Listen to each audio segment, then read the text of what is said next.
نحمده ونستعينه ونستغفره ونعوذ بالله من شرور أنفسنا ومن سيئات أعمالنا من يهده الله فلا مضل له ومن يضلل فلا هادي له أشهد أن لا إله إلا الله وحده لا شريك له وأشهد أن محمدا عبده ورسوله الذي لا نبي ولا رسول بعده صلوات الله وسلامه على نبينا محمد وعلى آله وأصحابه ومن تبعهم بالهدى إلى يوم الدين أما بعد.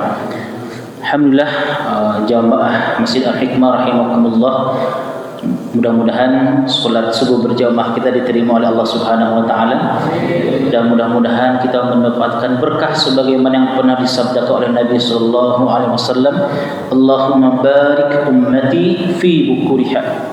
Ya Allah, berkahilah umatku di pagi harinya. Mudah-mudahan di pagi hari ini kita mendapatkan berkah. Amin ya Allah ya rabbal alamin.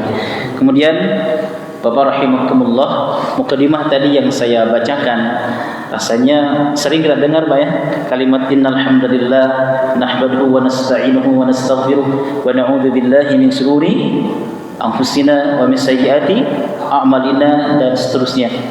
Ada menarik Pak dengan kalimat mukadimah ini ketika pada tahun ke-11 kenabian Pak. Pada tahun berapa Pak? 11 kenabian, ini maksudnya Muhammad sudah jadi nabi 11 tahun Pak ya. 11 tahun itu apa namanya? Waktu itu ada musim haji Pak. Jadi kisahnya setelahnya Rasul dakwah ke Taif Pak. Dakwah ke Taif Rasul ditolak Pak ya. Kemudian Rasul lagi pulang lagi ke Mekah. Kemudian Pak di daerah Yaman Pak ada seorang dokter. Ada seorang dokter Pak. Tabib. Tabib itu bahasa Arab Pak, artinya dokter. Cuman kalau di kita tabib terkesan apa Pak? Dukun ya. Padahal tabib itu bahasa Arab Pak. Artinya dokter gitu Pak. Dokter. Jadi ada Pak apa namanya orang Yaman namanya Dimad Al-Azdi. Namanya siapa? Dimad Al-Azdi, dia seorang dokter Pak. Dia seorang dokter. Kemudian ia apa namanya mendengar tentang Rasulullah Sallallahu Alaihi Wasallam, yang ia dapat kabar tentang Rasul Pak ya, seseorang yang mengajarkan agama baru gitu Pak, mengajarkan agama baru, yang mana agama ini dapat memisahkan antara seorang ayah dan anaknya, seorang istri dan suaminya, seorang kakak dan adiknya. Maka Dimad Pak, saya nih mau datang nih ke Mekah, jangan-jangan ini orang yang terkena penyakit Pak, jangan-jangan ini orang terkena penyakit. Dan juga sampai kepada telinga Dimad bahwasanya ya sebagai bentuk olok-olokan kaum Quraisy kepada Nabi apa namanya dengan tuduhan Nabi seorang yang apa Pak?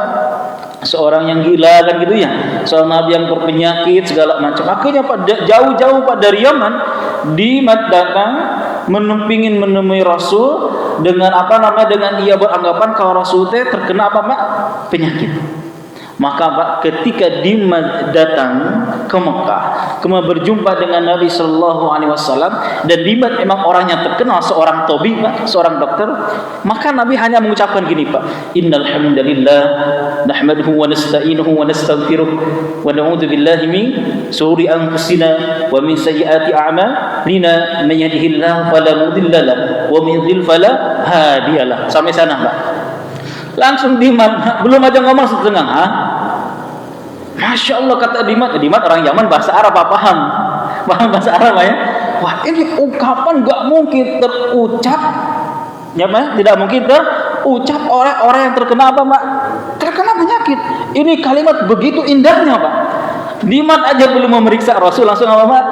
Langsung beriman kepada siapa? Rasulullah Sallallahu Alaihi Wasallam dengan kalimat apa Pak? Mukadimah yang tadi yang sering kita dengar Pak ya, kalau tiba-tiba ya innal hamdalillah, masya Allah. Mudah-mudahan Pak kita juga termasuk Pak ya sering dengar kalimat ini Pak, sering ya. Mudah-mudahan ketika mendengar kalimat ini menambahkan apa Pak? Menambahkan iman kita kepada siapa? Kepada Allah Subhanahu wa taala. Baik. Kemudian Pak ada hadis yang mulia dari At-Tabarani bahwasanya Rasulullah SAW pernah menyampaikan, "Idza marartum bi riyadil jannah farta'u." Apabila engkau melewati taman surga, maka bersenang-senanglah, maka berbahagialah. Kemudian para sahabat bertanya, "Wa ma riyadul jannah ya Rasulullah?" wa ma riyadul jannah ya Rasulullah? Apa taman surga itu wahai Rasul? Maka Rasul menjawab, qal al-majalisul ilmi.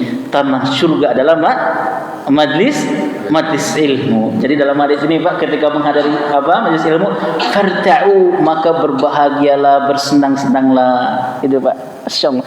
Jadi salah satu adab ya, kalau kita hadir di majlis ilmu gimana Pak mukanya Pak? Senyum, berseri-seri gitu kan. Farta'u Pak ya. Karena masuk ke riyadul jannah. Jadi kalau hadir di majlis ilmu Pak, ya masalah-masalahnya hilangkan dulu Pak ya. Karena ada di majlis ilmu taman surga, maka farta'u, bersenang-senanglah. Nah, kemudian jamaah rahimakumullah. Sekarang juga kita tahu bulan apa Pak? Bulan Rajab ya. Bulan Rajab udah tanggal berapa Pak? Bulan Rajab Pak? Tanggal berapa Pak? Masih awalannya. Masih awal bulan Rajab ya. Ada doa yang diajarkan, Allahumma barik lana, bukan Allahumma barik lana fi ma razaqtana apa ya, itu mah doa makan. Allahumma barik lana fi Rajab wa Sya'bana wa balighna Ramadan. Ya Allah, berkailah kami di bulan Rajab, kemudian Sya'ban, dan sampaikanlah kami di bulan Ramadan. Mudah-mudahan banyak bisa kita sampai bulan Ramadan Pak ya. Tinggal beberapa hari lagi Pak Ramadan Pak. Masya Allah, mudah-mudahan sampai kita bisa menikmati jamuan di bulan Ramadan. Jamaah rahimakumullah, di dalam Al-Quran kita akan dapati berbagai kisah Pak ya. Betul nggak Pak? Dalam Al-Quran kita akan dapati berbagai kisah. Dan ternyata Pak, kalau kita baca terkait kisah yang bahasanya ada kaitannya dengan dakwah Nabi Shallallahu Alaihi Wasallam, ternyata kisah dalam Al-Quran disampaikan oleh Allah Subhanahu Wa Taala kepada Nabi.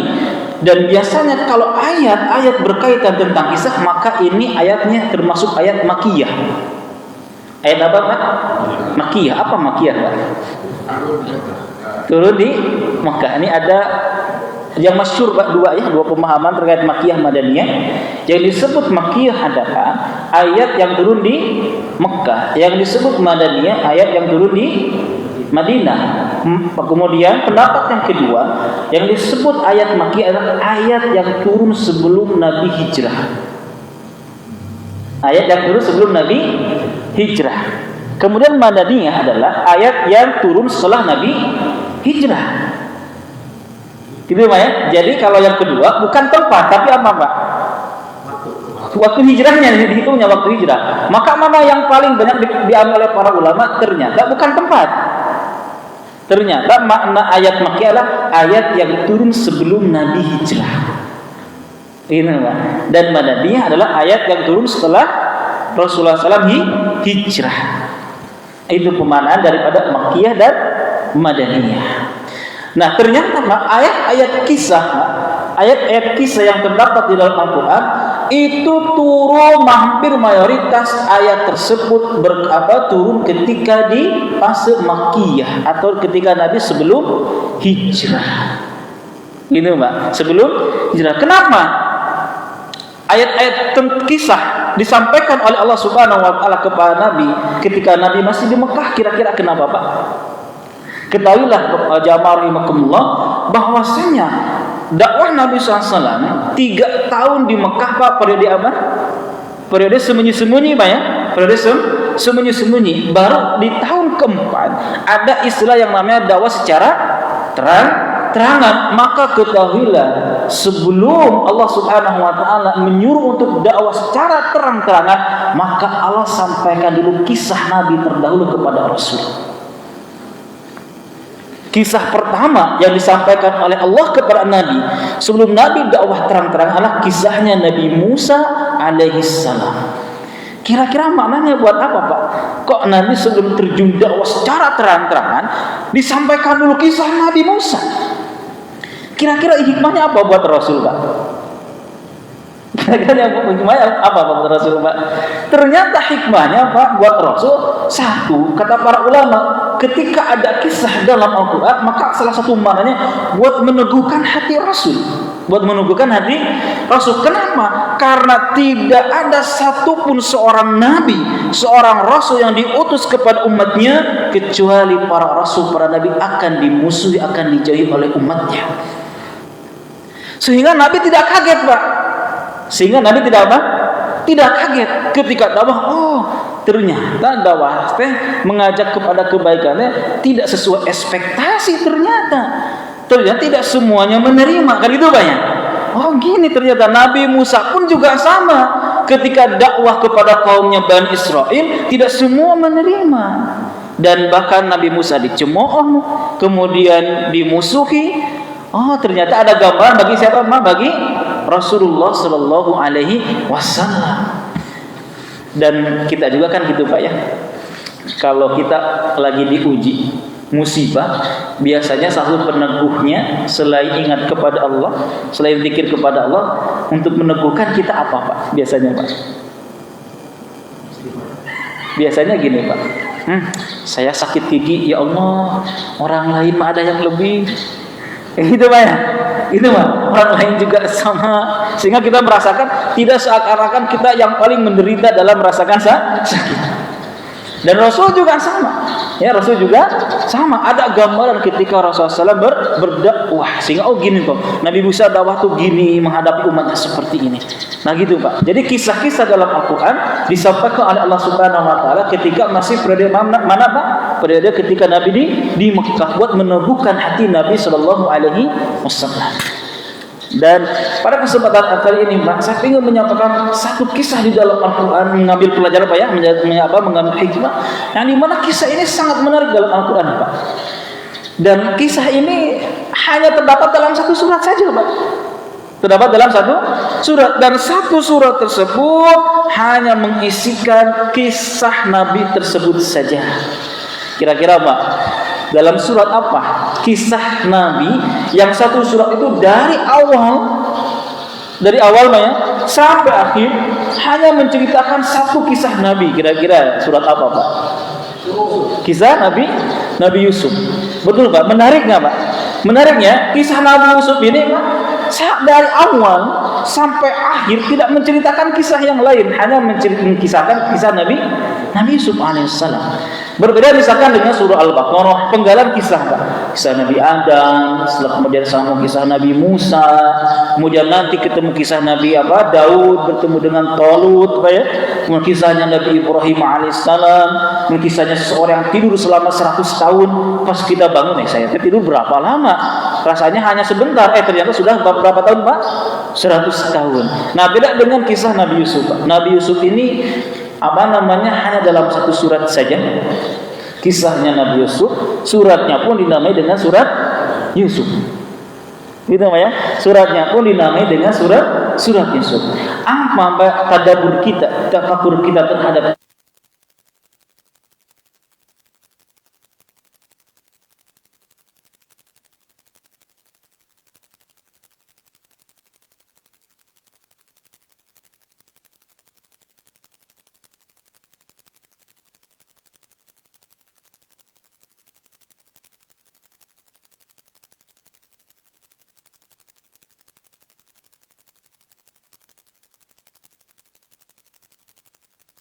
kebaikan bagi hamba-Nya.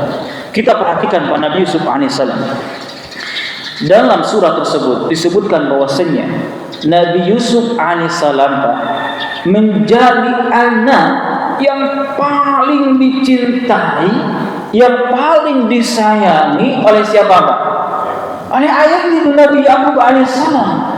Secara zahir Pak, perhatikan Pak. Secara zahir menjadi anak yang paling disayangi, menjadi anak yang paling dicintai. Secara zahir kenikmatan apa bukan Pak?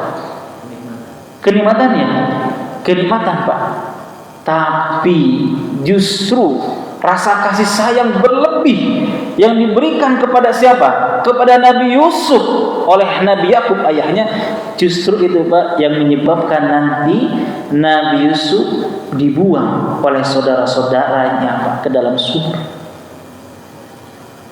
Itu Pak. Jadi kayak episode baik Pak ya.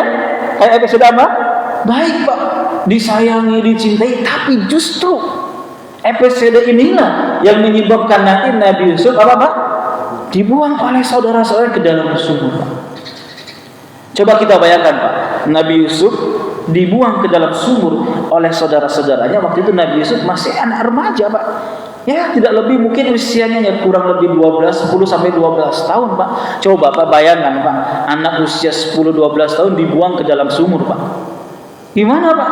Malam gelap, kedinginan, gak ada makanan, sendiri, takut nggak, Pak? Takut, Pak?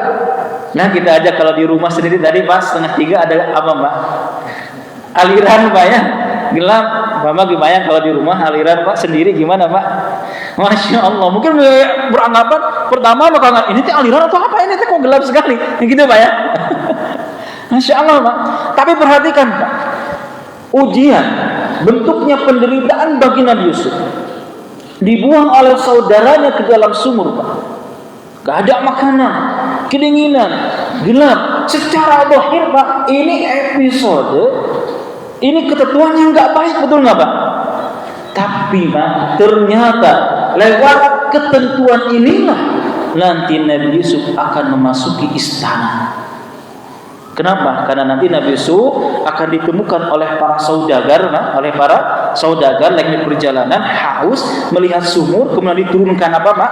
Kata orang Sunda mah timbaan, makanya timbaan ember gitunya. Bahasa Indonesia timbaan apa, Pak?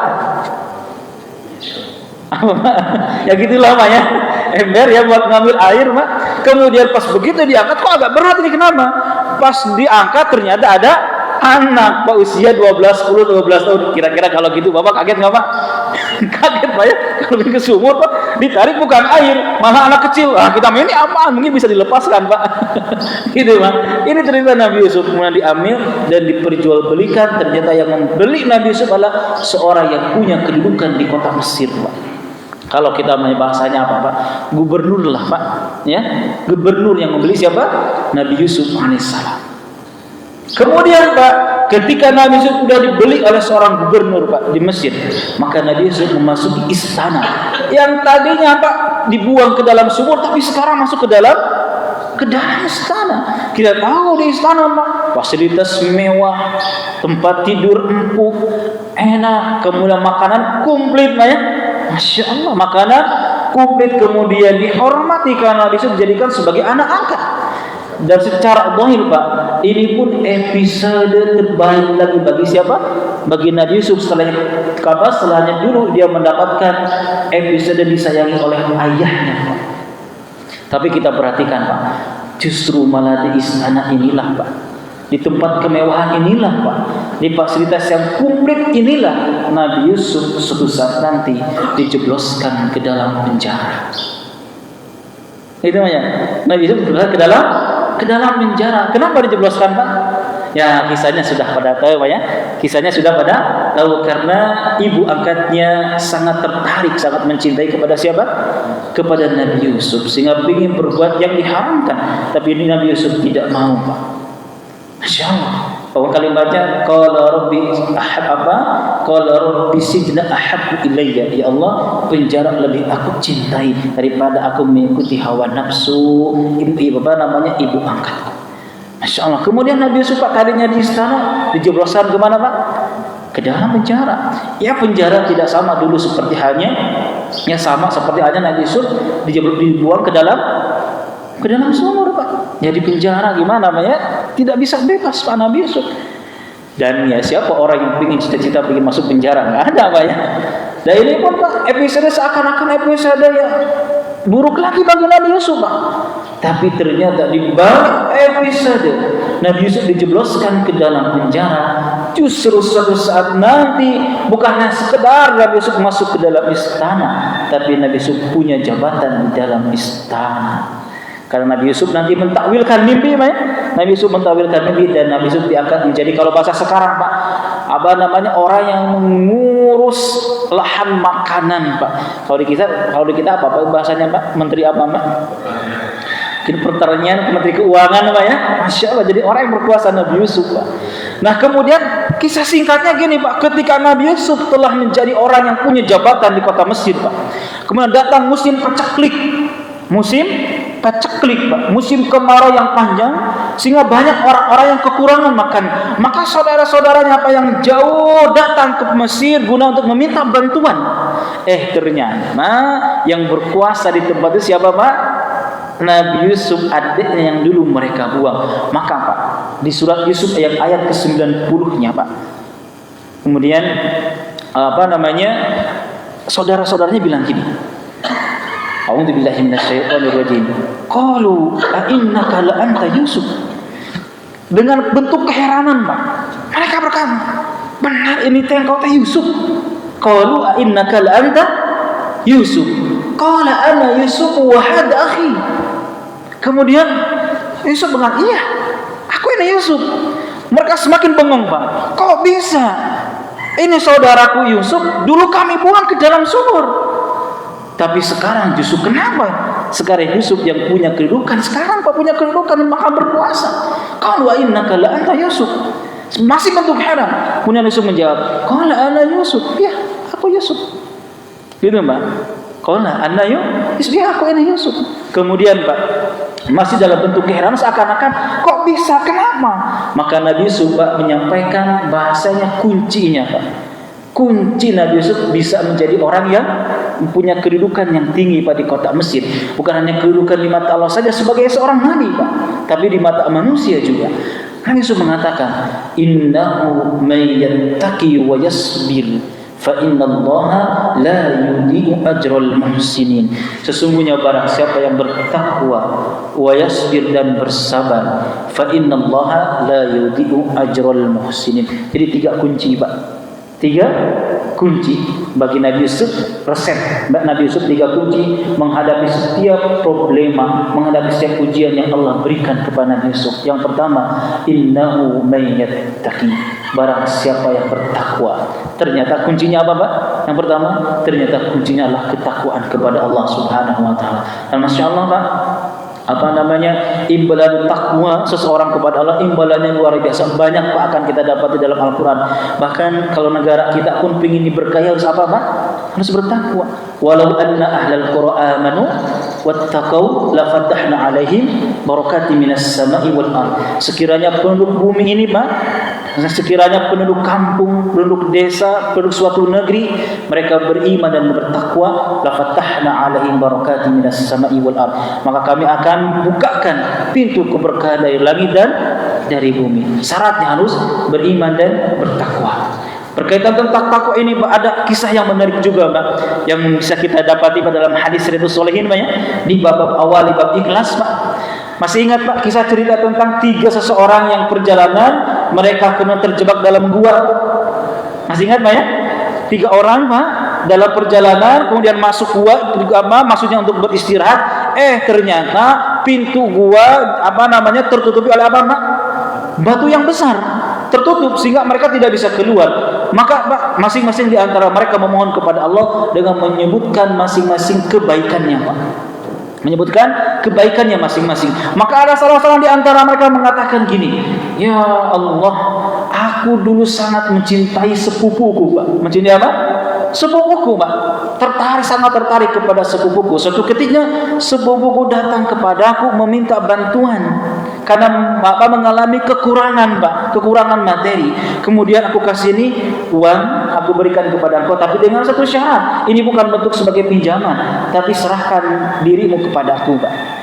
Kemudian ya perempuan ini enggak mau, Pak, pulang, tapi masih tetap, Pak, kekurangan. Akhirnya ia pun datang kembali karena terpaksa. Kemudian, baik, aku menerima tawaranmu. Diterima uang. Kemudian laki-laki ini mau mendekat. Kemudian perempuan ini, Pak, terucap kalimatnya, takwalah engkau kepada Allah Subhanahu wa taala, takutlah engkau kepada Allah Subhanahu wa taala. Seketika, Pak, orang ini bergemetar mengingat siapa? Allah Subhanahu wa taala, dan mulai muncul rasa takut dalam hatinya, Pak. Kemudian, baik, aku berikan ini uang dan sekarang pergilah. Maka orang ini, ya Allah, sekiranya benar ketakwaanku kepada engkau, ya Rabb, karena aku takut bermaksiat kepada engkau, ya Rabb, maka ya Allah, tolong geserkan, ya Allah, pintu apa? Batu yang menutupi pintu gua terbuka. Masya Allah. Ternyata takwa pahalanya bukan hanya sekedar kita dapat diraih di akhirat, Pak. Ternyata ketakwaan pun kebaikannya bisa kita rasakan di mana Pak? Di dunia. Karena memang sesungguhnya Pak, amal itu pahalanya bukan hanya sekedar di akhirat yang akan kita dapati. Ternyata ibadah itu Pak, pahalanya ataupun kebaikannya ataupun dampaknya bisa kita rasakan ketika kita masih di dunia. Itu Pak. Kemudian yang kedua, Nabi Yusuf menyampaikan wayasbir, dan bersabar dan bersabar. Masya Allah Mbak, dalam satu hadis bahwasanya iman dan sabar itu Mbak satu paket. Iman dan sabar itu adalah satu paket. Karena tidak ada satupun orang beriman kecuali ia akan diuji oleh Allah Subhanahu wa taala. Bahkan ya bukan hanya orang yang beriman, semua manusia pun akan diuji oleh Allah Subhanahu wa taala. Dan Pak, bersyukur kita kepada Allah Subhanahu wa taala Pak ya. Kenapa? Karena kita dijadikan orang yang beriman. Kenapa? Orang beriman itu Pak, kalau ia tertimpa musibah, kalau ia dikasih ujian, maka ia larinya akan kemana Pak? Larinya akan ke Allah Subhanahu wa taala. Sujud, ruku, bersimpuh, memohon kepada siapa? Kepada Allah Subhanahu wa taala. Kita yakini di saat kita mendapatkan ujian, katakanlah Allahus Somad, Allah tempat bergantung. Allah tempat bergantung. Na'udzubillah bagi kita Pak ya. Di daerah yang dikatakan negaranya maju Pak ya, negaranya maju, tapi di negara tersebut mayoritas agamanya bukan seperti kita, bukan agama Islam ya, tapi mayoritas agamanya dikatakan bahwasanya mayoritas agamanya adalah ateis. Ateis itu agama apa Pak? Tidak beragama. Ateis bukan beragama, tidak beragama Pak. Tidak meyakini adanya Rabb, tidak meyakini adanya Sang Khaliq yang pencipta, tidak meyakini adanya Tuhan. Justru Pak, ketika orang-orang seperti ini Pak, orang-orang yang dia tidak menggantungkan, tidak meyakini akannya adanya Rabb. Coba Pak, kalau ada masalah yang besar, biasanya larinya kemana Pak? Biasanya larinya kemana Pak?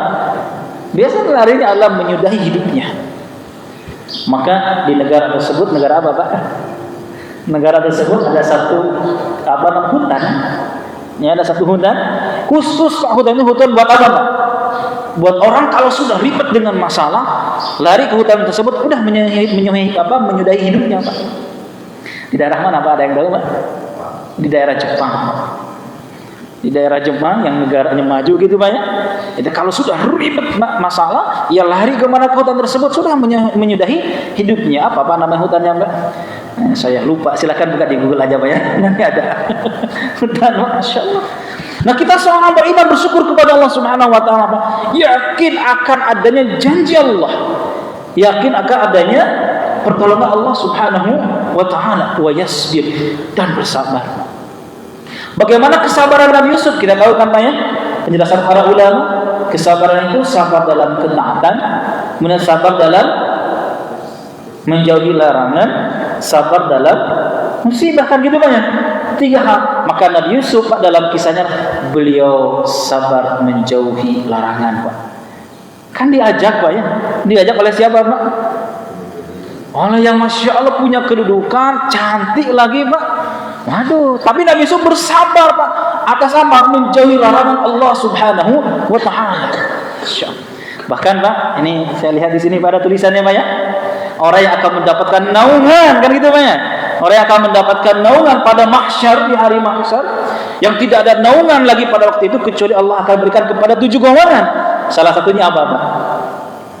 Orangnya yang diajak oleh seorang perempuan, tapi ia mengatakan, inni akhafullah, aku takut kepada Allah Subhanahu wa taala. Masya Allah. Itu Pak. Kemudian Pak, ada lagi hadis yang luar biasa Pak. Hadis Nabi SAW menceritakan seorang perempuan Pak yang berkulit hitam Pak. Berkulit hitam. Dulunya ini riwayat mengatakan perempuan tersebut adalah pembantunya Siti Khadijah. Pembantunya siapa Pak? Siti Khadijah ya, pembantunya istrinya Rasul, Siti Khadijah Pak ya. Ya biasanya beliau suka Pak nyisir Pak. Nyisir rambut Siti Khadijah, disisir gitu Pak. Pembantu Siti Khadijah. kulitnya hitam Pak. Kemudian suatu ketika datang kepada Nabi SAW dengan mengatakan, Ya Rasulullah, tolong doakan aku ya Rasulullah. Rasul bilang, apa yang mesti aku doakan? Kata perempuan ini, ya Rasulullah, tolong doakan aku telah lama terkena penyakit. Jadi kalau penyakitku sembuh itu Pak, katanya dalam hadis ini, kalau penyakitku sembuh itu kayak semacam penyakit ayan Pak. Kalau ayannya kita mah apa Pak? Epilepsi. Kalau orang Sunda maaf, Bapak nyebutannya bukan epilepsi, orang Sunda mah sakalor kan. Sakalor orang Sunda namanya. Jadi kan kalau yang gitu kan ketika kamu tuh ya kejang-kejang Pak ya. Kejang-kejang ya tubuh tidak bisa tidak bisa dikendalikan kan ya. Nah, tolong doakan aku ya Rasulullah. Aku telah lama punya penyakit ini ya Rasulullah. Kemudian Pak, Rasulullah SAW malah jawabannya gini. Kita tahu kan kalau seorang Rasul berdoa pasti mustajab ya, pasti mustajab, apalagi Nabi Muhammad SAW. Rasul malah gini Pak, mungkin yang menyampaikannya, wahai saudariku, aku ngasih 2 pilihan kepada engkau. Pilihan pertama, aku akan doakan engkau, insya Allah Allah akan menyembuhkan. Tapi pilihan kedua, engkau bersabar, bagimu surga. Engkau bersabar, bagimu surga. Nah, kalau kita dihadapi seperti ini, kita ingin yang mana Pak? Ingin yang mana Pak?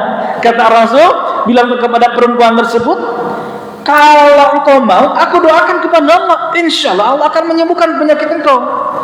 Tapi kalau engkau mau, engkau bersabar, balasan bagimu adalah surga. Kira-kira kita pilih yang mana Pak? Dua-duanya kita mau banyak. Tapi Rasul dalam ayat hadis ini Pak ngasih pilihan Pak. Nah pilihan kan nggak bisa 2, apa pilih 1 Pak. Nah kita juga nyoblos tartiban 1 Pak ya, pilihannya 3, nggak boleh 2 Pak. Gitu Pak ya. Coba Pak, gimana Pak? Maka Masya Allah Pak, dengan kalbu yang bersih Pak, hati yang bersih Pak, dalam hadis yang masyhur ini perempuan tersebut bilang gini, baik ya Rasulullah, aku lebih memilih surga ya Rasul. Kenapa? Karena musibah, rasa sakit di dunia sebentar ya Rasul, enggak lama. Paling setahun 2 tahun usia saya, kalau misalkan ya 6-70 tahun, enggak lama ya Rasul. Nah, saya juga merasakan umur Pak ya, enggak lama. Nah, rasa antek asa cikene tadi main bola jeung anak-anak tanya. Nah, ayeuna nama abdi ceh mote saya wisan Pak bodas. Gitu Pak, asa cikene tuh waktu Pak. Betul enggak Pak? Waktu sebentar ya Rasul di dunia. Maka kata perempuan ini, aku lebih baik memilih surga ya Rasul. Masya Allah. Kemudian perempuan ini bilang lagi, tapi ya Rasul, ada tabinya Pak. ada tabinya Pak. Tapi ya Rasul, tolong 1 saja ya Rasul. Kalau penyakitku sembuh ini, katanya kata orang yang menyaksikan kemudian kalau penyakitku kamu ini ya, auratku suka tersingkap. Auratku suka, ya mungkin betisnya gitu Pak ya, terbuka gitu Pak, auratku suka tersingkap. Maka kata perempuan, tolong ini saja ya Rasul, kalau aku kambuh jangan sampai auratku tersingkap. Maka itu saja apa yang doakan Rasul Pak. Apa doanya? Ya Allah, jika perempuan ini nanti kambuh, jangan sampai auratnya tersingkap. Hanya itu saja. Masya Allah ini Pak, ini luar biasa. Seorang perempuan yang berkulit hitam tapi lebih memilih wal akhiratu khairu wa abqa, wal akhiratu khairul laka minal ula. Masya Allah, akhirat lebih baik dan lebih kekal. Gitu Pak. Tapi ya tetap bagi kita ya, kalau sakit ikhtiar Pak ya, ingin sembuh Pak.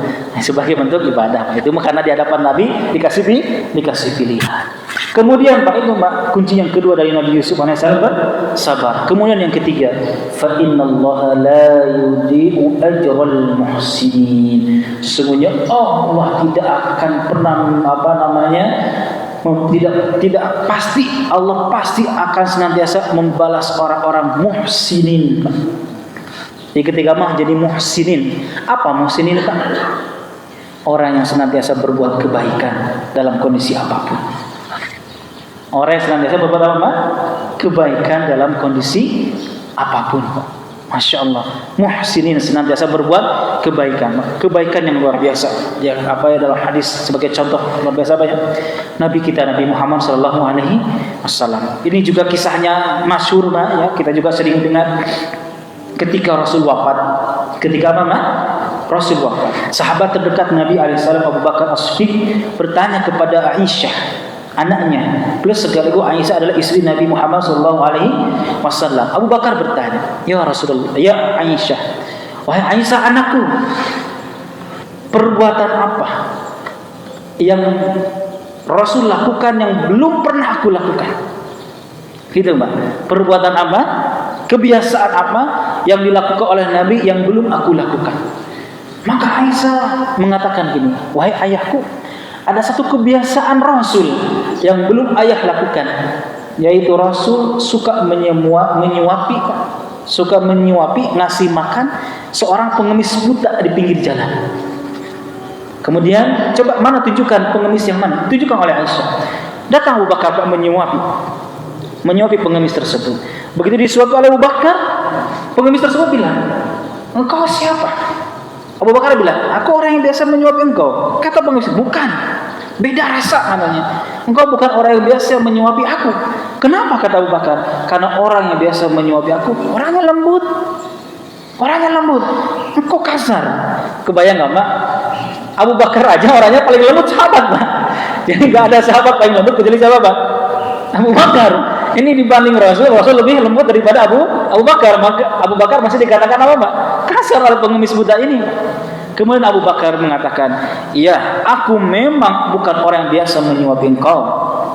Kemudian orang buta ini bilang, lantas kemana orang yang biasa menyuapi aku? Maka Abu Bakar mengatakan, yang biasa menyuapi engkau sekarang telah meninggal, dan engkau ingin tahu siapa orangnya? Iya, aku ingin tahu orangnya. Aku penasaran. Aku belum tahu sampai sekarang siapa orangnya. Itulah Muhammad yang biasa menyuapi engkau, yang ketika Rasul menyuapi engkau mencaci maki Muhammad. Kebayang nggak, Mak? Disuapi oleh Nabi, tapi mengumpat kepada siapa? Mengumpat kepada Nabi. Karena kondisinya buta, Mak. Dicaci maki Nabi, Pak Nabi lagi menyuapi Nabi, diam aja, Pak, suapin tiap hari. Maka ketika disampaikan telah meninggal, dan ternyata orang yang menyuapinya adalah Rasul yang sering menyuapinya, dan ia caci maki ketika lagi disuapin, maka seketika ia mengucapkan kalimat asyhadu an la ilaha illallah wa asyhadu anna muhammadar rasulullah. Masya Allah, Rasul terus berbuat baik. Ternyata Pak, balasan dari perbuatan baik Nabi, orang buta ini akhirnya endingnya ia pun memeluk atau menerima ajaran Rasulullah SAW. Tidak ada yang diinginkan, tidak ada yang keinginan yang lebih dari Rasulullah SAW, kecuali banyak umatnya yang mengikuti ajarannya. Kan gitu, Pak, ya? Bahkan jangankan itu, Pak, Rasul aja menganjurkan kepada anak muda yang mau menikah. Salah satu anjurannya apa, Pak? Ada yang tahu? Selain solih apa, Pak? Selain solihah apa? Ini ada anak muda nggak, Pak? Anak mudanya nggak ada ini, Pak. Ini ada, Insya Allah. Ya, Pak. Yang mana, Pak? Oh, ini Masya Allah. Bahkan Rasul aja, Pak, ketika menganjurkan kepada anak muda, nikahilah oleh kalian wanita solihah dan wanita yang punya keturunan bisa melahirkan banyak anak. Gitu, Pak. Itu dalam hadisnya, Pak. Pilihlah wanita yang bisa melahirkan apa? Banyak anak, punya keturunan. So, ibunya anaknya banyak gitu, Pak. Neneknya anaknya banyak. Jadi ada keturunan, bisa melahirkan apa? Banyak. Kenapa kata Nabi SAW? Karena aku akan bangga nanti di hadapan Allah tatkala umatku banyak. Gitu, Pak. Jadi aku akan apa? Bangga di hadapan Allah manakala nanti banyak manusia yang mengikuti aku, artinya maksudnya umatku banyak. Dengan salah satunya, ayo nikahi perempuannya banyak anaknya, didik dengan Islam, jadi umat gue. Maksudnya kan gitu, Pak. Insyaallah. Fa innallaha la yudhi'u ajral muhsinin. Itu, Pak. Jadi bertakwa, kenapa lagi, Pak? Bersabar, mengapa? Muhsinin, senantiasa berbuat kebaikan dalam kondisi apapun. Dan ini memang berbuat kebaikan dalam kondisi apapun. Berat nggak, Pak? Berat nggak, Pak? Insya Allah, Pak. Berat Pak, perlu keikhlasan, perlu pertolongan dari Allah Subhanahu wa taala ya. Perlu keikhlasan, perlu pertolongan kepada Allah Subhanahu wa taala. Bahkan pada dalam hadis Rasul mengatakan iman itu kan berapa cabang Pak? Iman itu kan sampai 70 cabang ya. Yang paling tingginya iman itu kalimat apa Pak? La ilaha illallah. Dan yang paling rendah adalah apa Pak? Cabang iman yang paling rendah adalah ketika engkau di jalan lagi bawa motor, lagi jalan kaki, ada duri, kemudian apa Pak? Disingkirkan. Itu cabang iman yang paling apa? Rendah. Mananya apa Pak? Kok kenapa Pak? Yang paling rendah adalah ketika menemukan duri di jalan kita singkirkan. Kemudian lanjut hadisnya, al-hayya'u su'batun minal iman. Rasa malu bahagian daripada iman. Apa makaitannya Pak? Yang tinggi disebut la ilaha illallah, yang paling rendah adalah menyingkirkan hambatan duri paku di jalan. Kemudian rasa malu bagian daripada iman. Apa kaitannya Pak? Kaitannya apa Pak? Kita harus memiliki rasa malu di saat kita berbuat maksiat kepada Allah. Kita harus memiliki rasa malu di saat kita mohon maaf menjadi orang yang zalim kepada orang lain. Dalam hadis ini Pak, serendah-rendahnya iman menyingkirkan hambatan di jalan. Ya, berarti Pak, iman itu adalah berbaik kepada sesama. Kan gitu Pak ya? Berbaik kepada tetangga. Itu iman Pak. Itu bagian daripada cabang iman. Al-haya'u subatun minal iman. Baik, alhamdulillah. Sampai jam berapa? Masih ada waktu nggak Pak? Benar masih ada waktu Pak? Atau sudah kelihatan? Aduh, Ustaz, udah pegal-pegal nih gimana? Masih lanjut Pak? Sedikit lagi Pak ya? Sedikit lagi Pak ya? Berkaitan tentang mana innallaha yuhibbul muhsinin Pak, berbuat baik. Kata muhsinin Pak, akar katanya sama dengan ihsan Pak ya. Dari ahsana yuhsinu ihsanan Pak ya. Ya ada ihsanan Pak. Pernah dengar Pak kalimat ihsan dalam hadis Pak? Sering Pak ya? Yang ketika Rasulullah Shallallahu Alaihi Wasallam Pak lagi kumpul gini dengan para sahabat Pak, tiba-tiba datang seorang laki Pak. Orang laki-laki ini tidak dikenal, kemudian duduk kepada Nabi, kemudian bertanya kepada Nabi, bertanya, ya Muhammad, akhbirni anil iman. Wahai Muhammad, terangkan kepada kita apa Pak? Iman. Maka Rasul menjawab iman itu ya iman yang 6 Pak.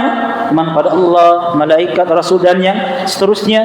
Kemudian orang ini juga bertanya, akhbirni anil Islam. Bertanya tentang Islam. Gitu Pak. Kemudian jawab ya Rasul, rukun Islam, syahadat, salat dan seterusnya gitu Pak. Kemudian yang ketiga, akhbirni anil ihsan. Akhbirni anil ihsan. Maka jawab Rasul tentang ihsan, anta abudallaha ka'annaka tarahu fa illam takun tarahu fa innahu yaraka. Engkau beribadah kepada Allah Subhanahu wa taala seolah-olah engkau melihat Allah. Kalau engkau tidak melihat Allah, ya pasti kita tidak bisa melihat apa Pak? Melihat Allah. Ketahuilah bahwasanya Allah melihat engkau. Mananya apa? Kita senantiasa merasa diawasi oleh Allah Subhanahu wa taala. Perhatikan Pak, kata para ulama, 3 Pak, iman, kemudian apa lagi Pak?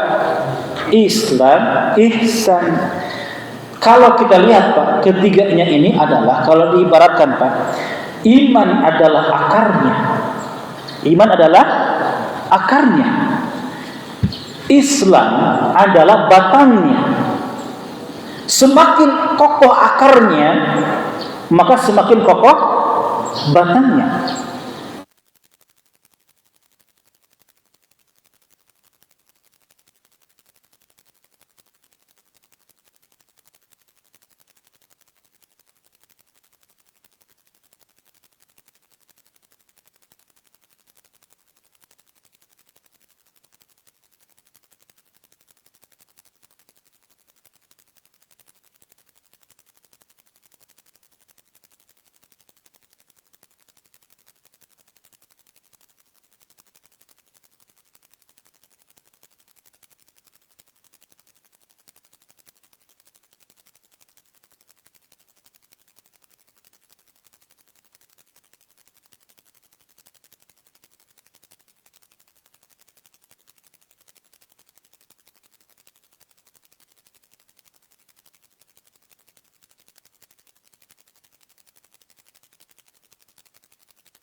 Bukan Islam kita, tapi apa Pak? Ihsan kita, kebaikan kita. Ahlak kita Pak. Coba Pak, masih insyaallah di sini di majelis memang enggak ada ya. Suka ada yang gini enggak Pak? Pengajiannya rajin ngapoe. Ka masjid rajin, hari ngomongkan batur boki. Masih enggak ada, suka ada yang gitu Pak. Insyaallah di sini memang enggak ada Pak ya. Insyaallah di sini memang enggak ada Pak. Coba Pak, yang pertama dinilai apanya Pak? Kelakuannya Pak. Betul nggak Pak? Kelakuannya, ihsannya. Maka sesungguhnya pada dalam ayat yang lain katakan inna sholata tanha 'anil fahsya wal munkar. Kita banyak sesungguhnya salat mencegah dari fahsya dan munkar. Maka sesungguhnya Pak, salat kita harus menghadirkan apa Pak? Akhlak yang baik, menghadirkan ihsan kepada Allah Subhanahu wa taala. Itu namanya. Karena memang itu yang kadang orang menilainya apanya Pak? Ya ihsannya gitu Pak. Ya, Masya Allah. Tetapi Pak, di kalimat terakhir hadis tersebut Rasul juga ditanya tentang gini, akhbirni anis sa'ah. Wahai Muhammad, terangkan kepadaku kapan terjadinya hari kiamat. Kira-kira Rasul menjawab Pak, hari kiamat kapan terjadinya? Misalkan tahun sekian, hari sekian. Rasul menjawab enggak Pak? Enggak. Malah Rasul bilang gini, yang ditanya tidak lebih tahu daripada yang bertanya. Maksudnya apa Pak? Yang bertanya lebih tahu dibanding yang ditanya. Jadi Nabi Rasul tidak tahu. Yang bertanya mah lebih tahu Pak kapan jadi hari kiamat. Kemudian jadi gitu Pak, sekelas Rasul aja Pak. Yang ketika ditanya kapan hari kiamat, apa jawabannya? Ya tidak tahu. Jadi kalau sekarang ada orang nanti terawang nih kiamat tahun 2012 Pak. Dulu kan ada gitu Pak ya, kiamat tahun 2012. 2012 sudah lewat Pak. Sekarang tahun berapa Pak? 2024 ya. Mohon maaf, malah yang bilang itu sudah kemana Pak? Sekarang masih ada orangnya Pak? Sudah nggak ada mana? Sudah nggak ada Pak. Rasul aja ditanya bini Anissa, terangkan kepadaku tentang hari kapan terjadinya hari kiamat. Rasul bilang yang ditanya tidak lebih tahu dibanding yang bertanya. Kemudian tapi Rasul ditanya lagi, sebutkan tanda-tandanya. Nah baru tanda-tandanya Rasul menyebutkan. Cuma di sini Rasul hanya menyebutkan 2 saja Pak. Apa tandanya? Ketika dulunya para pengembala nanti akan berlomba-lomba membuat bangunan yang megah. Itu Pak. Para penggembala dulunya seorang apa Pak? Pengembala nanti akan berlomba-lomba membuat bangunan yang megah. Udah terbukti Pak? Sudah terbukti sekarang? Sudah belum Pak? Sudah Pak. Sudah. Sekarang bangunan termegah di mana Pak? Tertinggi di Abu Dhabi, Dubai Pak. Ya dulu daerah tersebut kebanyakan para pengembala. Ini Pak. Sekarang berlomba-lomba bikin bangunannya megah. Kemudian yang kedua, antalil ummatu rabbataha, ketika seorang budak melahirkan tuannya. Seorang budak melahirkan tuannya. Ya, para ulama bermacam-macam penjelasan ya. Salah satunya yang menjelaskan adalah ketika seorang budak melahirkan tuannya ya. Ada yang menjelaskan ketika nanti orang tuanya menjadi budak bagi anaknya. Tidak banyak ketika anaknya sukses, malah orang tuanya menjadi apa Pak? Menjadi apa? Seolah-olah pembantunya, suruh ini, suruh itu, suruh ini, suruh itu. Salah satu maknanya apa? Salah satu maknanya. Kemudian Pak, di kalimat terakhir Nabi bertanya gini, wahai Umar, tahukah engkau yang tadi itu siapa? Rasul bertanya gitu Pak kepada Umar, wahai Umar, kau tahu yang tadi itu siapa? Umar menjawab, Allah dan Rasulnya lebih tahu. Maka Rasul mengatakan, fa innahu Jibril atakum yu'allimukum dinakum. Sesungguhnya tadi yang bertanya itu adalah Jibril mengajarkan kepada kalian tentang agama kalian. Berarti Pak, iman, Islam, ihsan adalah atakum dinakum, adalah agama kita. 3 komponen yang tidak bisa kita pisahkan dalam diri kita Pak.